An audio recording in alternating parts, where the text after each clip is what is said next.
Halo semuanya, perkenalkan, aku Ega Rifda Sugiharto, mahasiswa sosiologi dari Universitas Negeri Jakarta. Dan pada video kali ini, aku akan membahas tentang pengesahan Rancangan Undang-Undang Tentara Nasional Indonesia atau RUU TNI yang akhir-akhir ini lagi hangat untuk dibahas. Oke, langsung aja kita ulik yuk. Jadi, pengesahan Undang-Undang Tentara Nasional Indonesia atau UU TNI yang pada tanggal 20 Maret 2025 lalu dilakukan oleh DPR atau Dewan Perwakilan Rakyat memicu banyak polemik yang cukup signifikan di tengah masyarakat sipil, pengamat politik, serta organisasi hak asasi manusia. Di satu sisi, revisi UU ini diklaim sebagai bentuk adaptasi terhadap tantangan keamanan nasional yang semakin kompleks.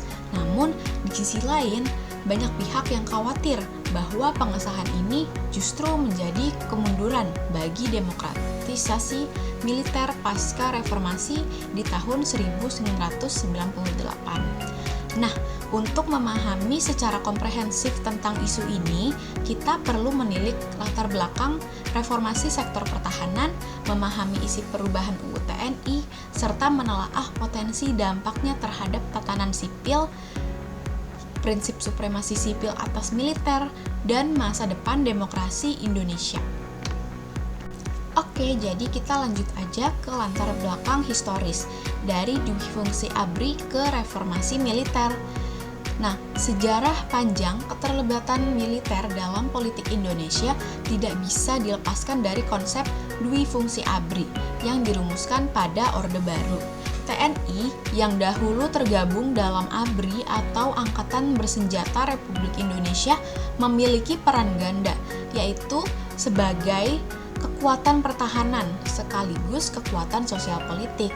Hal ini menjadikan militer sebagai aktor dominan dalam berbagai sektor, dari legislatif hingga birokrasi daerah. Namun, pasca reformasi di tahun 1998, Indonesia mengalami gelombang desakan kuat untuk menegakkan supremasi sipil dan menempatkan militer kembali ke barak.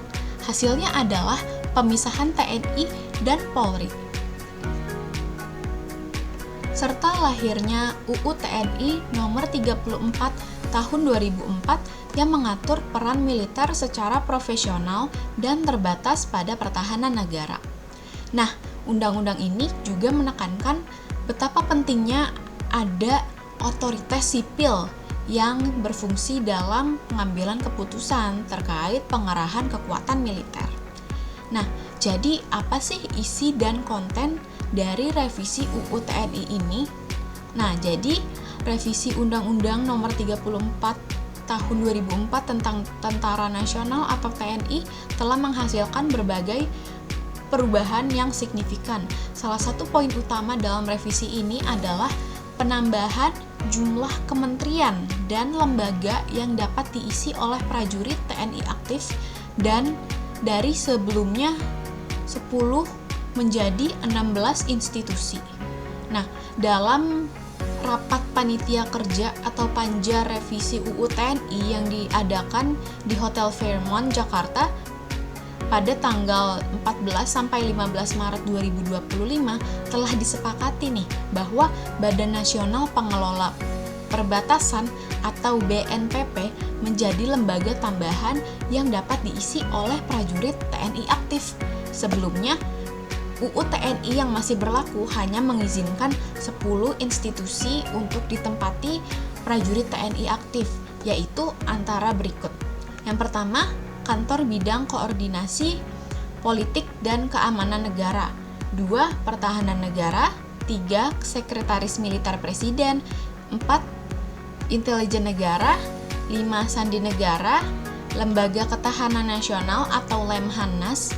Kemudian ada Dewan Pertahanan Nasional, Search and Rescue atau SAR Nasional, Badan Narkotika Nasional, dan yang terakhir yaitu di Mahkamah Agung. Nah, dengan revisi yang dilakukan, 6 institusi tambahan kini dapat diisi oleh prajurit TNI aktif loh, yaitu ada Badan Nasional Penanggulangan Bencana atau BNPB, kemudian ada Badan Nasional Penanggulangan Terorisme atau BNPT, kemudian ada Keamanan Laut, Kejaksaan Agung, Kementerian Kelautan dan Perikanan, serta yang terakhir yaitu Badan Nasional Pengelola Perbatasan.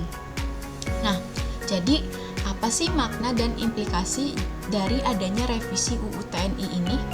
Nah, revisi ini membawa beberapa implikasi yang cukup luas, baik dari segi pemerintahan, keamanan, maupun keseimbangan antara sipil dan militer. Yang pertama, adanya perluasan peran TNI di sektor sipil dengan bertambahnya jumlah lembaga yang dapat diisi oleh prajurit TNI aktif. Terjadi perluasan peran militer dalam pemerintahan sipil. Hal ini dinilai sebagai upaya memperkuat koordinasi di bidang keamanan nasional dan tanggap darurat, terutama pada institusi seperti BNPB dan BNPT.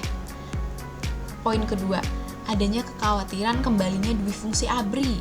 Nah, jadi ada beberapa pengamat seperti peneliti senior imparsial yaitu Al-Araf mengkhawatirkan bahwa revisi ini membuka kembali ruang bagi dui fungsi ABRI seperti pada era Orde Baru. Nah, menurutnya juga tugas utama TNI adalah dalam bidang pertahanan, bukan mengisi jabatan-jabatan sipil yang dapat menghamburkan peran militer dan pemerintahan. Yang ketiga yaitu penguatan pengawasan publik. Sejumlah pihak menilai bahwa yang lebih mendesak dibandingkan perluasan peran TNI dalam jabatan sipil adalah penguatan sistem pengawasan publik. Dengan demikian, transparansi dan akuntabilitas dalam pelaksanaan tugas militer dan pemerintahan dapat lebih terjaga. Nah, yang terakhir, adanya dinamika politik dan keamanan nasional.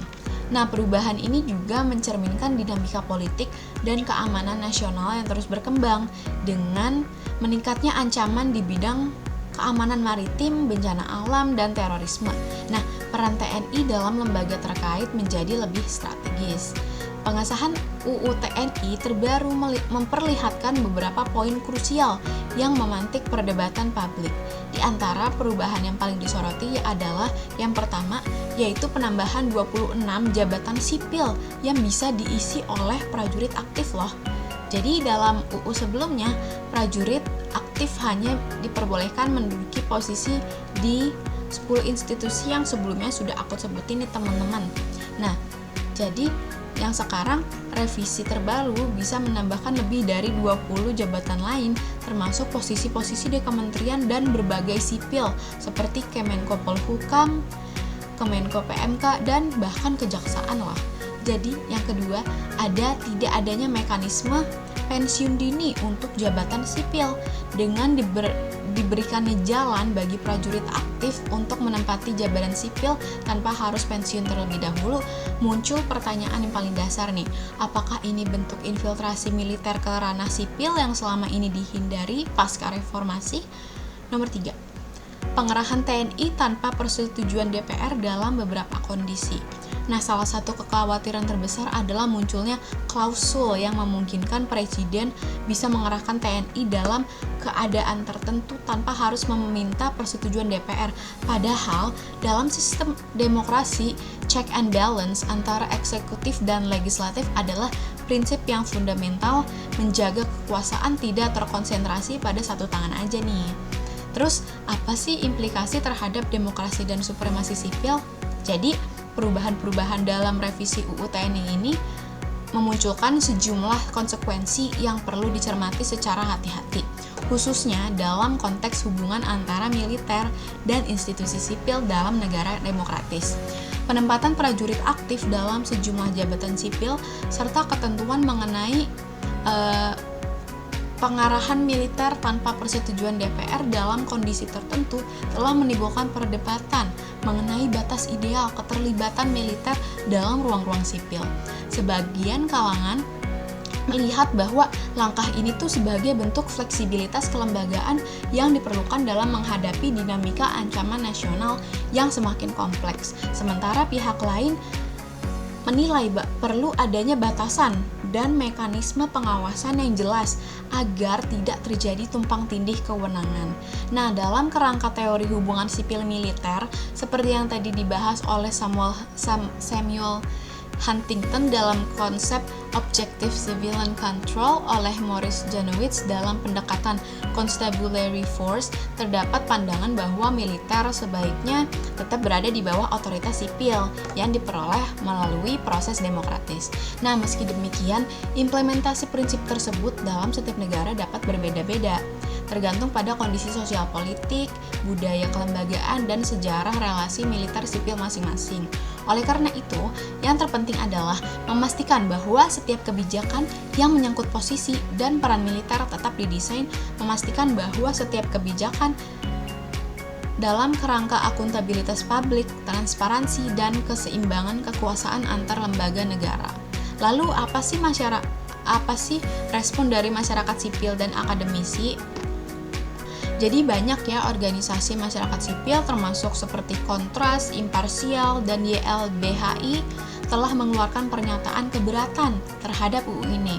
Mereka menilai bahwa pembukaan kembali ruang bagi militer masuk ke ranah sipil tanpa mekanisme kontrol yang memadai adalah bentuk kemunduran demokrasi.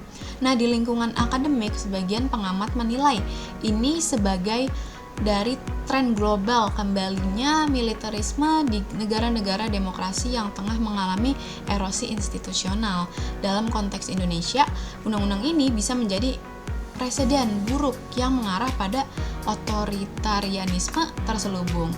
Lalu, apakah reformasi yang ada telah tergadai? Jadi pengesahan RUU TNI yang baru dibaca dalam kerangka politik yang lebih luas, apakah ini bagian dari rekonsolidasi kekuasaan menjelang tahun politik atau memang respon atas kebutuhan nyata pertahanan nasional? Apapun alasannya itu, substansi dari undang-undang ini menunjukkan adanya kemunduran terhadap prinsip-prinsip reformasi di tahun 1998 ketika jalur sipil mulai diisi militer aktif dan ketika pengawasan DPR atas pengerahan kekuatan militer bisa diabaikan dalam kondisi tertentu, maka kita patut bertanya, reformasi macam apa yang sedang kita jalani dan siapa yang sebetulnya sedang dilindungi oleh undang-undang ini, rakyat atau kekuasaan? Oke teman-teman, segitu aja video dari aku kali ini. Terima kasih dan sampai berjumpa kembali.